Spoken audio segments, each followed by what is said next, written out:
mga friends! Welcome to another video. Update muli tayo how much the exchange rate here in Saudi Riyal to Philippine Peso as of April 29, 2024. Sobrang excited ako mga friends kasi isang araw na lang at uuwi na kami ng Pilipinas. So, sobrang excited. So, pero bago yan, mag-update muna tayo para sa mga kababayan natin dyan na nag-aabang at nais magpadala ng pera sa Pilipinas. Syempre mga friends, through STC pa rin po ito. Magkakaiba po ang palitan ng bawat bangko pero konti lang naman ang difference nun. At least magkakaroon kayo ng idea kung magkano ang ating update exchange rate ngayong araw ng Lunes, April 29, 2024. And tiyak na matutuwa ang ating mga kababayan kasi nga mataas pa rin mga friends ang ating exchange rate.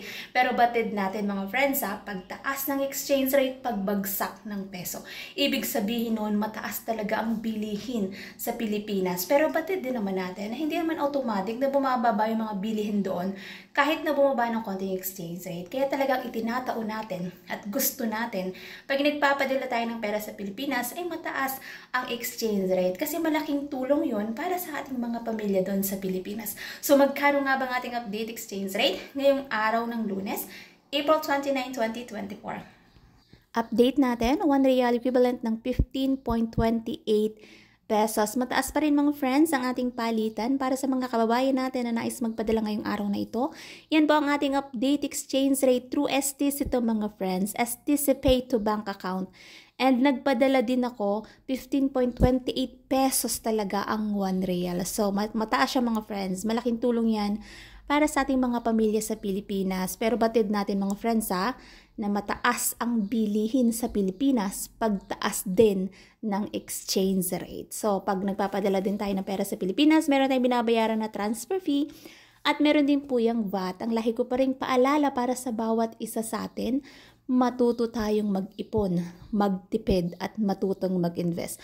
Habang may panahon pa mga friends, malakas pa ang iyong katawan, nasa ibang bansa ka pa, may trabaho ka pa, may kinikita ka, matuto tayong mag-ipon para sa ating sarili, para sa ating kinabukasan. Kasi napakasarap umuwi sa Pilipinas, especially para sa mga kababayan natin na nais nang mag-for good. Napakasarap umuwi na meron kang ipon.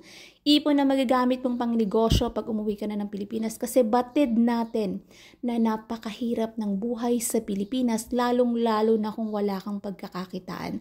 Kaya wag nating kalimutan na mag-ipon tayo para sa ating kinabukasan. So that's it for today's video mga friends. Thank you for watching and see you in my next update. God bless everyone. Much love.